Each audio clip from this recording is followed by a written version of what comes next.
Buenas noches. Hola. Buenas Buenas noches, noches. doctor. Vamos a continuar con el avance de tema de hígado. En las anomalías anatómicas que puede tener el hígado están los quistes hepáticos solitarios y las enfermedades hepáticas poliquísticas. Los quistes hepáticos solitarios son hallazgos ecográficos, no tiene mayor importancia clínica y están en el revestimiento epitelial de los conductos biliares, son únicos los quistes. La enfermedad hepática poliquística son dos tipos y son hereditarias estas. Ahí tenemos tipo autosómico recesivo y el tipo autosómico dominante. El tipo autosómico recesivo es rara, se clasifica en neonatal, infantil, juvenil, tiene malformaciones de desarrollo de la placa ductal, del hígado que forman quistes minúsculos en conductos biliares intralobrillares, hipoplasia de las ramas pequeñas de la vena porta y grado variable de la fibrosis. Todos los tipos evolucionan hacia una fibrosis hepática congénita, se acompañan de quistes renales o hipoplasias pulmonares. El otro tipo es el tipo autosómico dominante de la enfermedad hepática poliquística. Es frecuente, hereditaria, autosómico. Los quistes hepáticos son asintomáticos y no transforman la función hepática, y si son numerosos aumentan el tamaño del hígado y causan sensación de plenitud que pueden romperse o infectarse cuando se rompen. En este caso necesita la resección quirúrgica. Y las otras alteraciones, anomalías anatómicas, aparte de quiste hepático solitario, enfermedad hepática poliquística, está la fibrosis hepática congénita. Eh, es congénita, trastorno hereditario en hígado. Se observa bandas anchas fibróticas de fibrosis formada por hipoplasia de la vena porta y ductos biliares. La función hepática suele estar conservada. Diagnóstico es por biopsia. Sus complicaciones, la hipertensión portal a lo largo, quiste de colédoco y enfermedad de Caroli, de los cuales hay quistes de 5 tipos, 1 a 4, y el tipo 5 es la enfermedad de Caroli. Enfermedad de Caroli es en el tracto de conductos biliares intrahepáticos, que va a haber estrechez y dilataciones, y en la ecografía se va a observarse como si fuera un rosario. Estos quistes progresan a las ictericias furtivas, a veces fiebre o infecciones bacterianas del árbol biliar. Bueno, enfermedad de Caroli, fibrosis hepática congénitas, lo que es la enfermedad de hepáticas poliquísticas, al menos estas últimas, la enfermedad de Caroli, ya tratamiento específico no tiene, ya es solamente paliativo, cuando es muy poco, pero el caso que se presenta en enfermedad de Caroli, de de miles de casos, un solo caso puede presentarse. Yo tuve la oportunidad de ver cuando estaba de residente de R1 casos de enfermedad de Caroli, como de libro salía. Eh, una ictericia de un muchacho de 22 años, progresivo, que nada se podía hacer, solamente un trasplante hepático, lo cual no estaba todavía a disposición esas temporadas, no había ni las condiciones, nada. Entonces, el deterioro ha sido progresivo del paciente, con una ictericia, fiebre, sobreinfecciones que se le da. Otra es la atresia biliar extrahepática, es por causas virales, por infección intrauterina o perinatales, se manifiesta en las primeras 12 semanas de vida, ictericia conjugada en 6 meses puede llevar una cistosis hepática y el lactante puede morir. Su tratamiento es quirúrgico de sección de atresia biliar y drenaje de la bilis del intestino. Ausencia o escasez de conductos biliares hepáticos en niños, trastorno hereditario. Se manifiesta después del nacimiento con desaparición gradual de conductos biliares intrahepáticas y culmina con la cistosis. Sería entonces lo que corresponde a las anomalías anatómicas de vías biliares, el quiste hepático solitario, enfermedad hepática poliquística, fibrosis hepática congénita, la enfermedad de Caroli, la atresia biliares extrahepáticas, la ausencia o escasez de los conductos biliares intrahepáticas.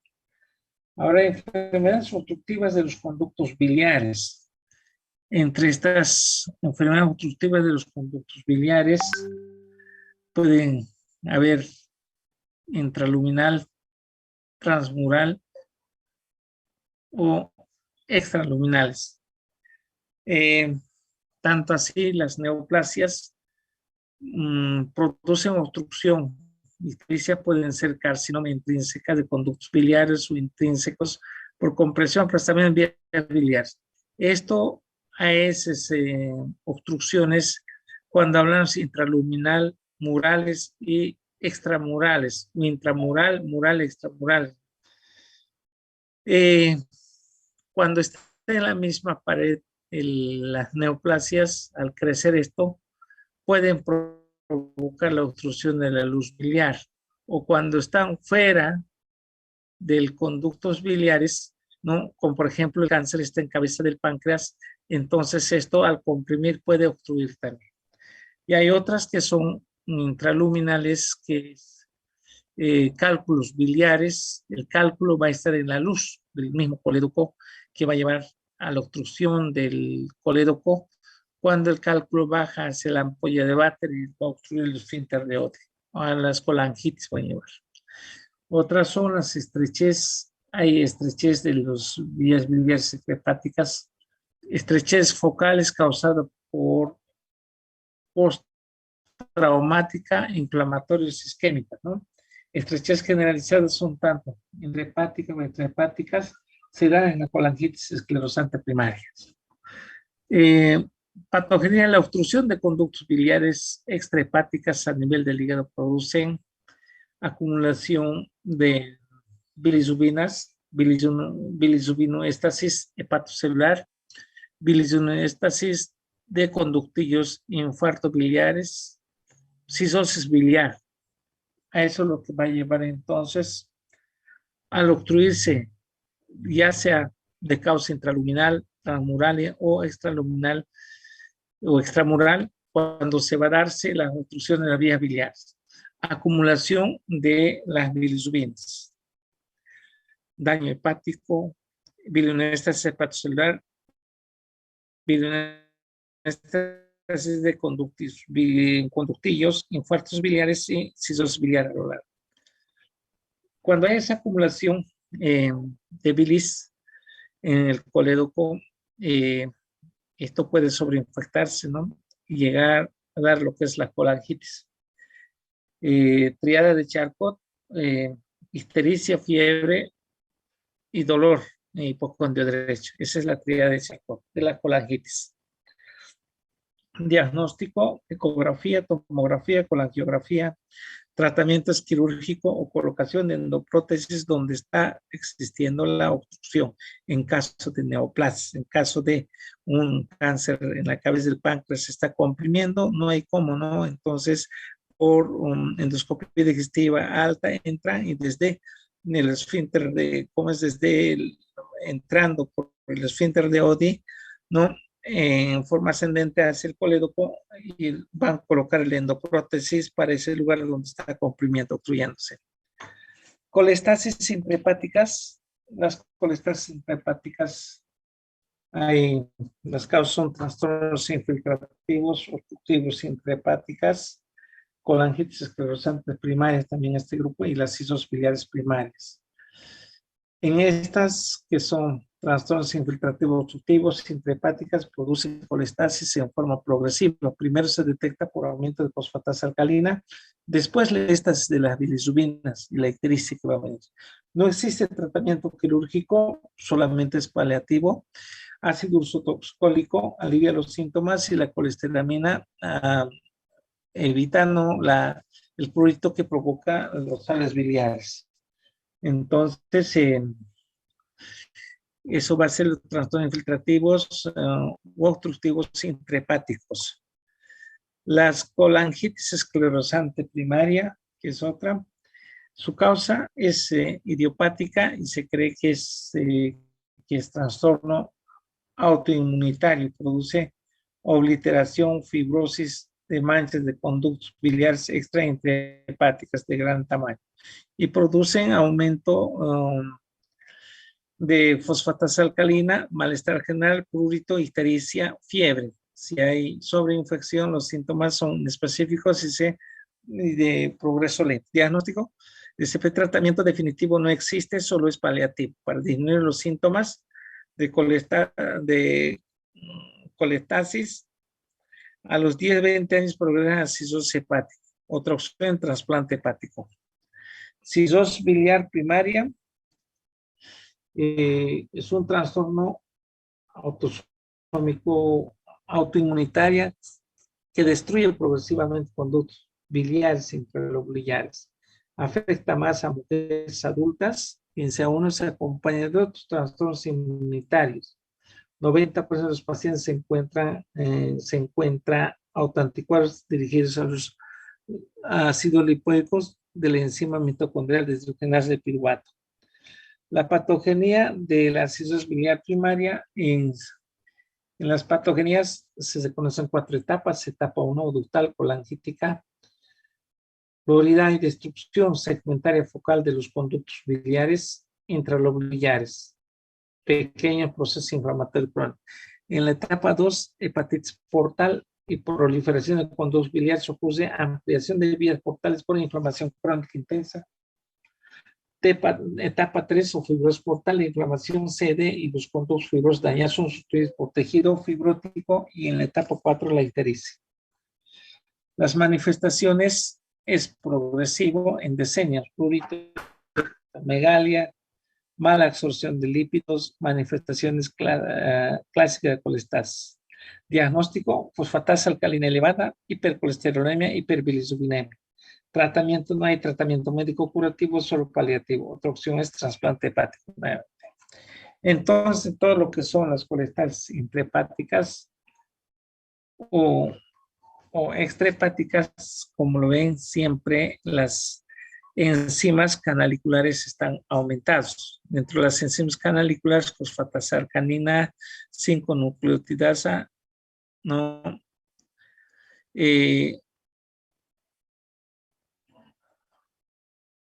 Estas entonces van como la fosfatasa alcalina elevadas cuando hay aumento de presión de vías biliares intraextrahepáticas. Entonces se van a liberarse estas enzimas, ¿no? Y como hay obstrucción, va a haber acumulación de hiperbilisubinemia.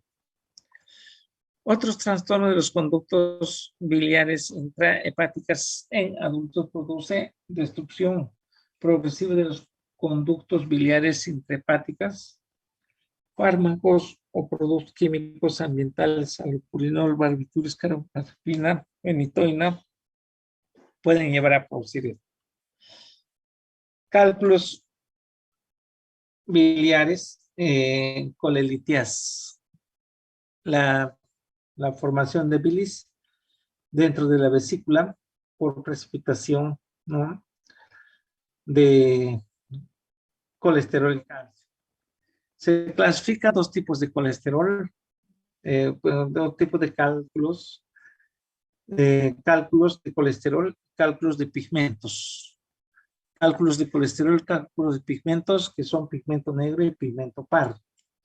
Lo de colesterol está en más del 50%, es de las capas son de colesterol, suele contener también bilisubina y un poco de calcio, pero mayormente colesterol. Cuando es cálculo único, es ovoide. Si son múltiples, son poligonales los cálculos. El otro es los cálculos de pigmentos, cálculo biliar de pigmento negro y pardo. El de pigmento negro compuesto por alto contenido de carbonato y fosfato de calcio. Carbonato de calcio, fosfato de calcio y bilirrubinatos. Son radiopacas, duros, quebradizos o negros con el aumento de la concentración de bilirrubinas por el molecular. Los pigmentos pardos contienen ácidos grasos, calcio y bilirrubinas. Esto es lo que les imparte el color pardo sucio y una consistencia blanda de tipo de arcilla.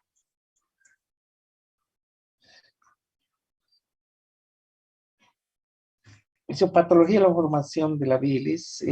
Para la formación de bilis hay 4 etapas.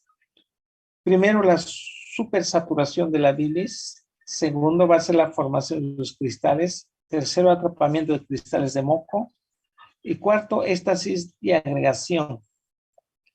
En la supersaturación de bilis, para la formación de bilis tiene que existir excedente de colesterol y calcio.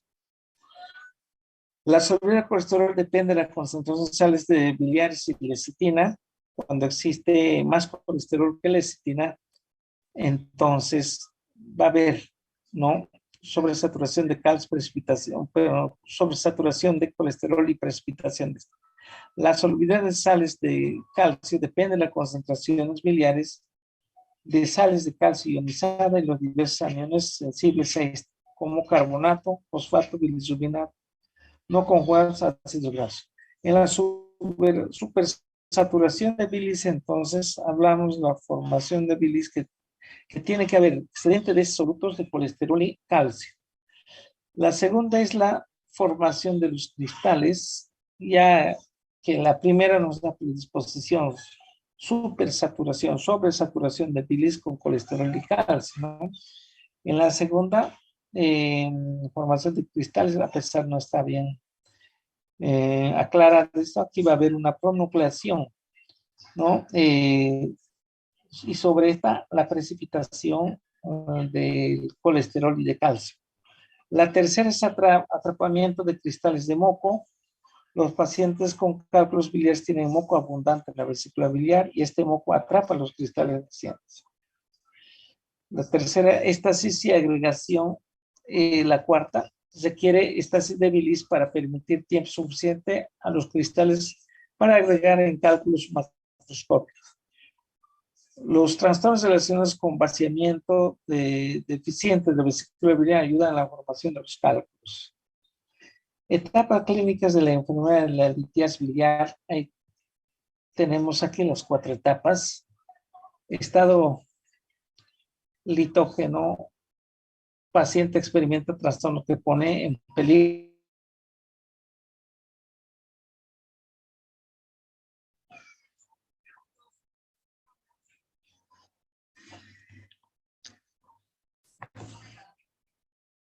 Bueno.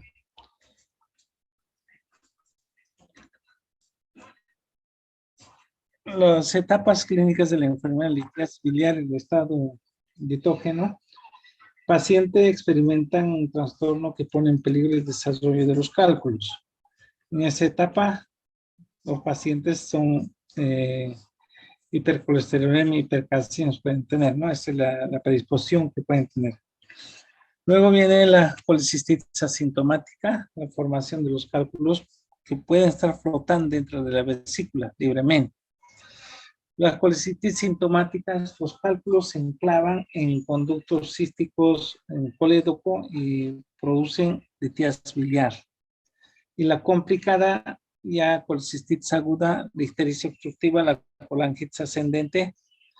Las complicaciones crónicas van a ser fístulas colédoco-duodenales, que la vesícula, cuando se abra directamente hacia el colédoco, colicistitis crónicas. Hay otra, vesícula biliar de porcelana, adenocarcinoma. Diagnóstico por ecografía, tratamientos quirúrgicos. Cuando el cálculo es de colesterol, se puede tratar mediante medios médicos usando por vía oral ácido ursodoxocólico, fenodoxocólico. lo cual produce secreción de colesterol de la bilis y ayuda a disolver gradualmente los cálculos. El tratamiento es muy poco efectivo. En cierto momento, cuando hay cálculos en la vesícula, por ecografía no se puede diferenciar si el cálculo es de colesterol o de pigmento gris, pigmento pardo, no se puede diferenciar. El tratamiento que se realizaban, ácido ursodoxocólico, quenodoxocólico, si algún efecto producía, era solamente cuando el cálculo era de colesterol, pero si ha sido de cálculo de pigmentos, no tenía su efecto. Pero y en cálculo de colesterol lo que tenía ese efecto era en muy poca probabilidad, ¿no? Casi solamente un 20% si es que era de este tipo el cálculo de colesterol, pero con un tratamiento después de 6 meses. Entonces el resultado es casi nada. Cuando hay cálculos en vesícula biliar, indicar directamente es la cirugía, no hacer monerías con tratamientos, tomando ursodoxocólico, quenodoxocólico, solamente para, como comentario les menciono de que sí realizaban ursodoxocólico, quenodoxocólico, pero la efectividad era casi nada. La complicación de los cálculos biliares, la colicitis aguda, es inflamación aguda de la vesícula biliar por cálculos enclavados en el conducto cístico, en el cual las bacterias pueden colonizar dentro de la vesícula biliar y producir sepsis generalizada.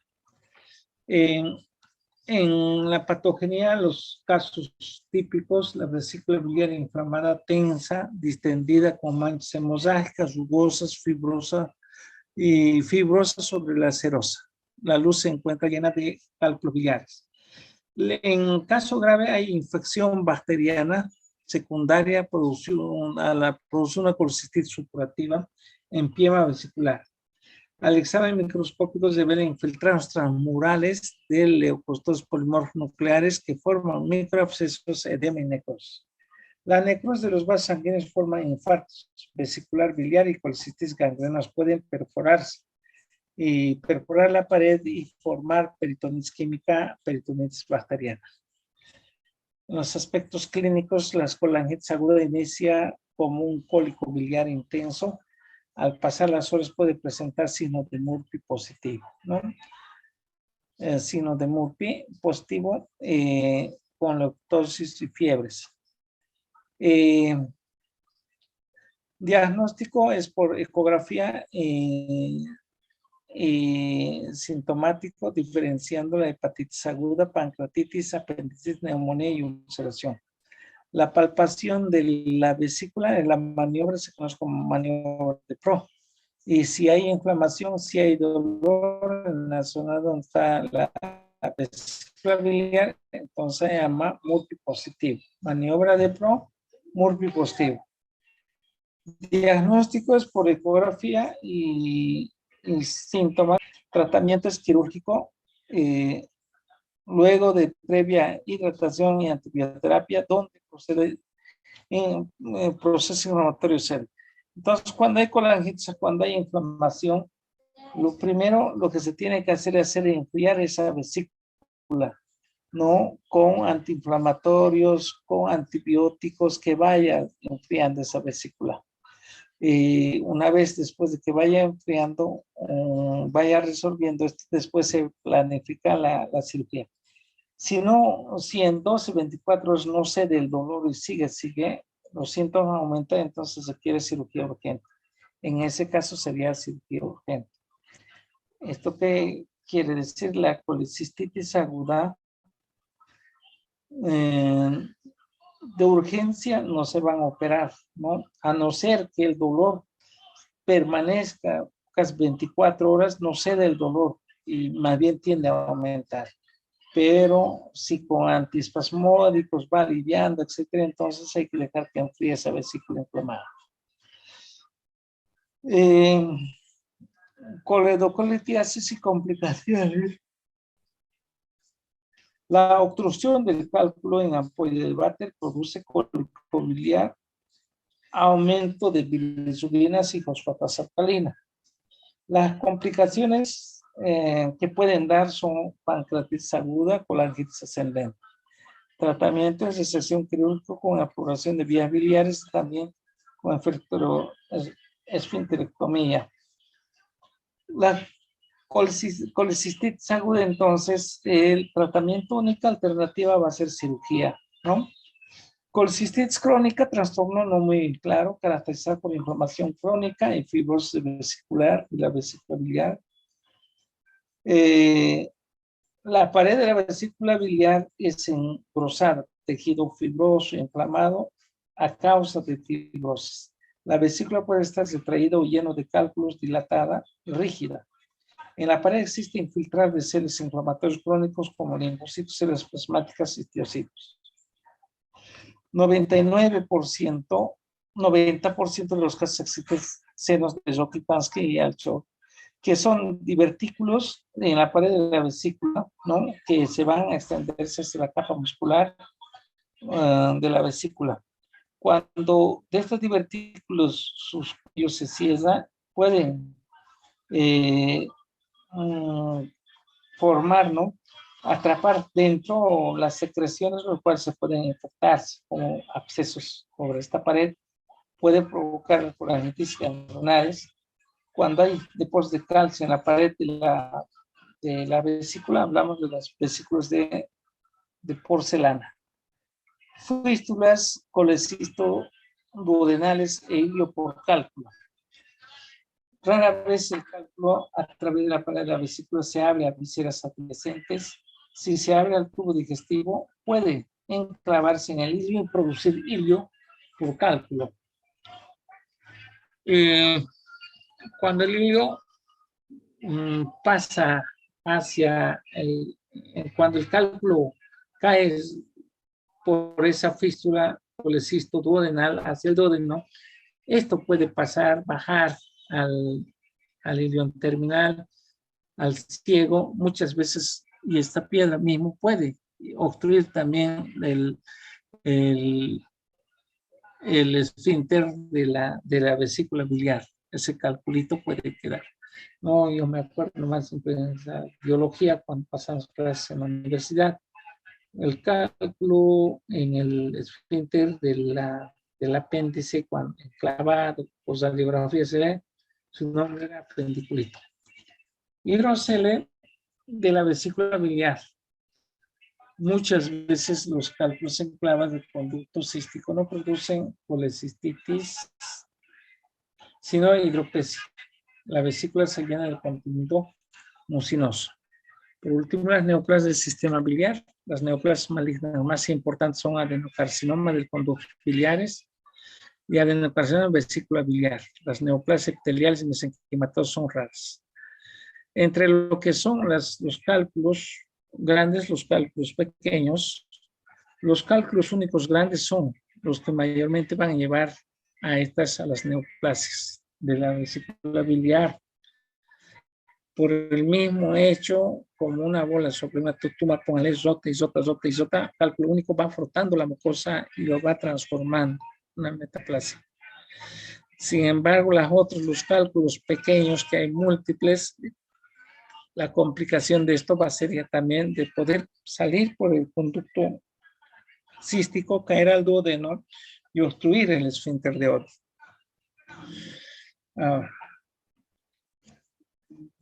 Una vez hablando del hígado, seguimos complementando el hígado desde un punto de vista metabólico. Es un órgano complejo, interpuesto entre el tubo digestivo y la circulación general. Funciones captar nutrientes que llegan al intestino, los lleva al hígado, los almacena y los libera de acuerdo a la necesidad. Elabora mayor parte de las proteínas plasmáticas distintas a las inmunoglobulinas y a las hormonas. Capta, degrada, excreta agentes patógenos y sustancias tóxicas. Elabora bilis y elimina desechos metabólicos. Entonces sintetiza proteínas, metaboliza lípidos, ¿no? Sintetiza proteínas, algunas lipoproteínas de baja densidad, alta densidad, sintetiza colesterol y triglicéridos, metaboliza los carbohidratos, gluconeogénesis, glucogenólisis y glucogénesis.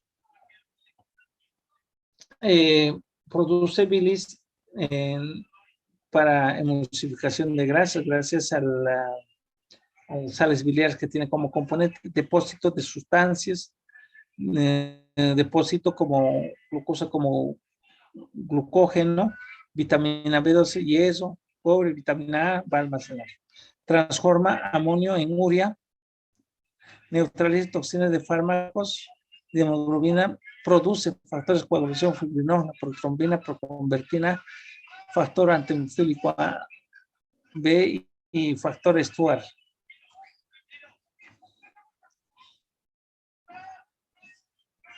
En su fisiología tiene 4 funciones esenciales: síntesis, secreción de proteínas circulantes, sintetiza albúmina, sintetiza 120 a 200 miligramos por kilogramo de peso corporal, los cuales circulan entre 10 y 20 días, mantiene la presión oncótica del plasma y conserva el volumen plasmático. Cuando hay deficiencia de las albúminas, entonces va a aparecer los edemas de miembros inferiores, ascites, a todas estas cosas. Factores de coagulación: participa en la síntesis de factores de coagulación, factor 1, factor 2, factor 7, factor 9 y el factor 10. Otra proteína que sintetiza es la alfa-1 antitripsina, que es inhibidor de las proteasas, aminas que participan en la inflamación, coagulación y en otros procesos. Sintetiza lipoproteínas de alta densidad, de baja densidad, que lleva colesterol del hígado a otros tejidos, y lipoproteínas de alta densidad que lleva colesterol de los tejidos hacia el hígado. Sintetiza glucoproteínas, ceruloplasmina, transfasina. Metabolismo intermedio de los nutrientes: metabolismo de la glucosa, sí está glucogénesis, glucogenólisis y gluconeogénesis. Metabolismo de los ácidos grasos y colesterol: a partir del exceso de glucosa, aminoácidos, sintetiza ácidos grasos, que almacena energía que puede oxidarse en ayunos prolongados para formar cuerpos cetónicos y sustituir la glucosa como combustible en el cerebro. El hígado sintetiza colesterol para satisfacer las necesidades del cuerpo y es también un órgano principal para retirar el colesterol de la circulación. Lo vas a retirar en la bilis, ya sea como componente de la bilis o como colesterol simple. Metabolismo de los aminoácidos: el hígado sintetiza aminoácidos no esenciales: alanina, asparagina, aspartato, cisteína, glicina, vitamina, glutamato, prolina, serina, tirosina, hidroprolina, hidroxilicina, con objeto de satisfacer las necesidades corporales, y convierte a los aminoácidos excedentes en glucosa. Por otra parte, detoxifica también, saca el amoníaco de la circulación, convirtiendo en urea. El amonio es resultado de la desaminación de los aminoácidos en el tracto intestinal. Entonces, cuando se absorbe amoníaco, el amonio se absorbe junto con los aminoácidos, pero el hígado tiene que convertir en urea y sacar de la circulación, porque esto va a ser neurotóxico. Biotransformación de los compuestos lipofílicos: el hígado convierte los compuestos lipófilos en compuestos hidrófilos, hidrosolubles. Un ejemplo de esto simplemente podemos mencionar, por ejemplo, la bilirrubina indirecta es liposoluble, lo convierte en bilirrubina directa, que ya es hidrosoluble. La formación de bilis,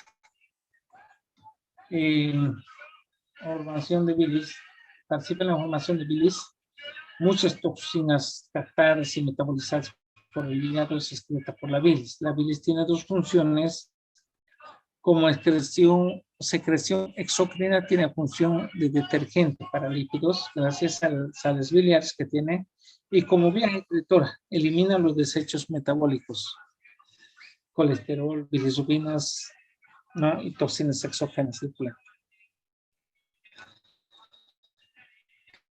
Criterios generales para valoración de los trastornos hepáticos, manifestaciones frecuentes, presentación. La ictericia, coloración amarilla de la piel, escleras, mucosa con el aumento de las bilirrubinas. Cuando estos vasodilatantes de 3 miligramos, va a aumentarse, entonces va a aparecer ya la evidencia de la ictericia. Cuando los glóbulos rojos cumplen los 120 días, entonces entra en lisis, libera su hemoglobina, la hemoglobina se va a separarse del grupo E, la globina, la enzima oxigenasa del E desdobla su anillo pisólico y libera el yeso. Y la biliverdina que va a quedar luego sobre esta biliverdina actúa las receptores de biliverdina y lo convierte en bilirrubina, no conjugada bilirrubina indirecta. Que este es liposoluble y para circular necesita unirse a una proteína. Unida a una proteína va a circular para ir al hígado para que el hígado lo convierta de liposoluble a hidrosoluble, de bilirrubina indirecta a bilirrubina directa.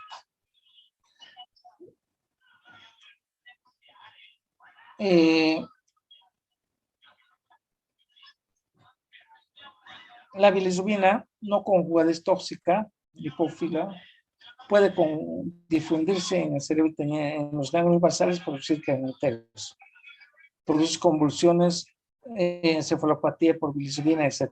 Mientras lo que es la directa, la bilirrubina directa, es atóxica, no es tóxica. Diagnóstico diferencial de la ictericia, bilirrubina no conjugada indirecta. Es tóxica, lipofílica, circular, fijada a una albúmina, no atraviesa la membrana glomerular, no aparece en la orina. Entonces, al ver la orina ya nos podemos dar cuenta si es un paciente con ictericia. Al mirar la orina, al examinar la orina, podemos darnos cuenta si es por ictericia a expensas de la indirecta, directa. Porque la indirecta se une a la proteína, entonces un riñón sano no tiene por qué aparecer en la orina. Mientras la bilirrubina conjugada, la directa, no es tóxica, pero es hidrosoluble, no necesita proteína para circular. Si se acumula en el plasma, cuando pasa por el riñón puede filtrar la orina fácil. La hiperbilirrubinemia no conjugada aparece ¿en qué caso? En hemólisis, en concentración de enzima glucuronidasa transferasa de fosfato de uridinas. Trastornos de conjugación dentro de ese grupo, síndrome de Gilbert-Najar. La ictericia fisiológica del neonato es por baja actividad de la enzima glucuronidasa transferasa de fosfato de uridina. Tratamiento es la fototerapia. Ahí encontramos entonces la ictericia fisiológica en los prematuros. Va a darse, ¿no? La ictericia, por eso las primeras semanas llevan a la fototerapia. Es debido en los prematuros la ictericia fisiológica se va a manifestarse debido a que esta enzima glucuronidasa transferasa de fosfato de uridina aún no está activa, ¿no? Aún está inmadura. Mientras vaya madurando, entonces hace la fototerapia para que pueda disminuir esa ictericia. La bilirrubina no conjugada, en la fototerapia, la bilirrubina no conjugada forma un fotón de la luz visible que experimenta epimerización, cambio de orientación de polos y se vuelve hidrosoluble. La hiperbilirrubinemia conjugada, gracias a la acción de la enzima glucuronidasa transferasa de fosfato de uridina, se une al glucuronato y se vuelve hidrosoluble, aumenta en obstrucción de vías biliares. Hepatomegalias pueden ser las hepatomegalias focales, difusos, las hepatomegalias focales, tumores, quistes, abscesos, y los difusos pueden ser celular en proceso infiltrativo, los no celulares en estatosis hepáticas. Estudio diagnóstico. Se consideran 4 aspectos. Patrón de lesión se valora en base a la concentración sérica de las enzimas hepáticas. Gravedad de la lesión se valora mediante prueba de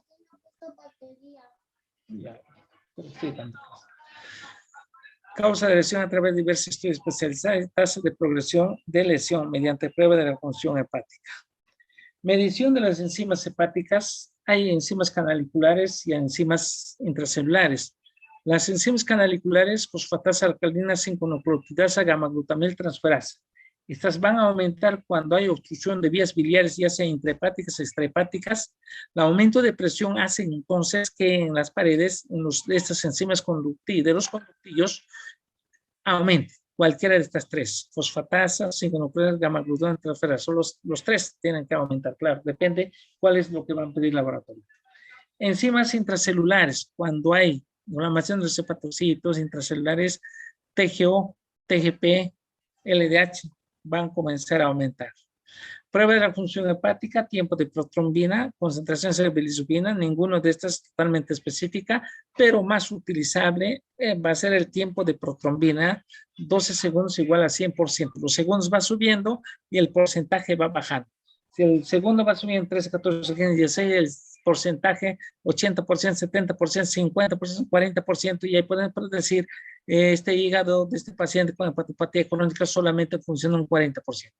Indicadores de etiología de la enfermedad. Algunas enfermedades hepáticas cuentan con marcadores séricos de utilidad para el diagnóstico. Hay hemacromatosis, saturación de ferritina, hepatitis viral, antígeno anticuerpos virales, hepatitis autoinmunitaria, anticuerpos antinucleares. La biopsia de hígado permite diagnóstico definitivo. Estudio de imagen, ecografía, tomografía, arteriografía hepática, arteriografía hepática. Lesiones hepáticas agudas, cuando es menos de 3 es hepatitis aguda, cuando es 3 a 6 o aguda, mayor a 6, crónica. Insuficiencia hepática aguda, pérdida de la función hepática normal, lesiones inflamatorias tóxicas, metabólicas, químicas, producen necrosis del hepatocito. Aspectos clínicos y complicaciones: náuseas, malestar, hipoglicemia, aumento en plasma de aminoácidos aromáticos como amoníaco, ¿no? Alteración de TP y la ictericia. Insuficiencia hepática fulminante, va a haber hipotensión, insuficiencia renal, edema cerebral, confusión mental, pérdida de conocimiento y coma. A la encefalopatía hepática mental. Tratamiento de sostén, insuficiencia hepática fulminante, vigilia, control de presión intracraneal mediante hiperventilación, monitor, trasplante hepático. La cirrosis hepática se caracteriza por fibrosis y degeneración nodular del hígado, que se altera la estructura hepática normal y produce trastorno de flujo normal. Puede haber micronodulares, los nódulos son pequeños y uniformes, y las otras van a ser macronodulares, tamaño grande y formicelular, con tabiques fibrosos, son amplios, ejemplo de hepatitis viral, crónica, autoinmunitaria, cirrosis postnecróticas. Clasificación etiológica de la cirrosis: hepatitis viral crónica, hepatitis autoinmunitaria, hepatitis tóxica, hepatitis por enfermedades metabólicas, hemocromatosis, enfermedades de biliares obstructivas. La cirrosis criptógena no tiene causa conocida. La patogenia: la fibrosis es una reacción reparadora específica de la inflamación del proceso hepático. En algún momento comentamos que en los espacios perisinusoidales encontramos las células citoestrelladas que normalmente almacenan vitamina A, pero cuando hay necrosis de un hepatocito, hay lisis de los hepatocitos, y de cuál causa que sea, esos hepatocitos donde mueren, esos espacios donde van muriendo los hepatocitos, esas células citoestrelladas se empiezan a producir fibras colágeno, cambia de función, produce colágeno y va rellenando, y de esa manera se va fibrosándose el hígado.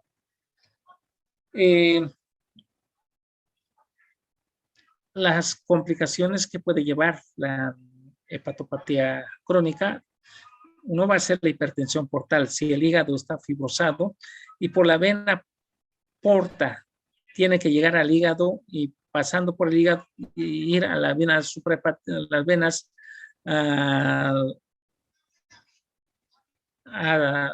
el hígado a las venas suprahepáticas, por las venas suprahepáticas se le acaba desembocar, ¿no?, a la circulación. Entonces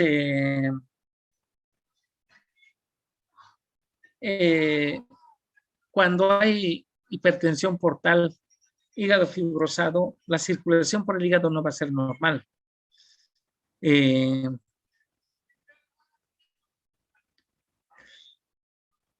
Como no hay circulación normal por la fibrosis, la presión dentro de la vena porta va a aumentar y esto va a traducirse a producir esplenomegalia. En caso de vaso aumenta el tamaño y sobre los tributarias que son más superficiales, como en la parte inferior del esófago, son superficiales las venas, pero son tributarias a la vena porta, entonces va a dilatarse, va a formarse lo que son las varices esofágicas también. Volumen hepatocelular disminuido, no es la hipertensión portal, da otro volumen hepatocelular disminuido. Cuando 75% de los hepatocelular pierde su función, entonces de lo que era el hígado a un principio en su hepatitis aguda era inflamada, aumentada de tamaño, cuando se va fibrosando se va achicando este hígado. Cortocircuito de la sangre se da de manera secundaria al proceso relacionado con cirrosis. Cuando hay fibrosis hepática, como la vena porta no está pudiendo pasar normalmente por el hígado para llegar a la vena, a la sangre, a la vena suprahepática, si esta se desemboca en la vena cava inferior. Entonces, por una parte, va a haber ese proceso de capitalización o capilarización, llamamos también, y a otro secuestro.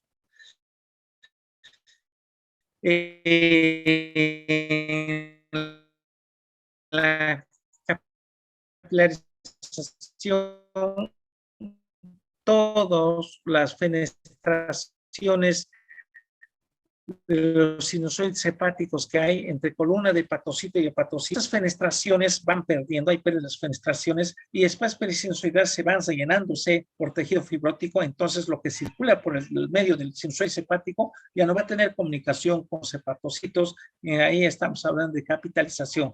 Entonces directamente se va a ir a la vena central y a la vena suprahepática, la circulación general se va. Y el secuestro, el hepatocito como por tejido fibrótico está siendo rodeado por la fibrosis, entonces va a estar secuestrado, rodeado por tejido fibrótico y también lo va a dejar incomunicado con la sangre del sinusoides hepáticos. Aspectos clínicos y complicaciones, hipertensión portal y la hemorragia de los varices, varices esofágicos. Cuando hay hipertensión portal, esto va a llevar entonces a esplenomegalia y va a llevar también a los varices esofágicas. Esas varices pueden reventar en cualquier momento y llevar a la hemorragia digestiva alta. Trastornos renales hemodinámicas y de ascitis. Otra manifestación que va a llevar también, aparte de las hemorragias, va a ser las ascitis. La cirrosis acompaña de retención de sal sin causa, lleva a retención de agua, formación de ascitis, edema, aumento de concentración de renina, aldosterona, hormona antidiurética. Ascitis va a ser porque cuando hay presencia mayor a 500 ml de cavidad acumulada de líquido. Esto, por mismo hipertensión portal,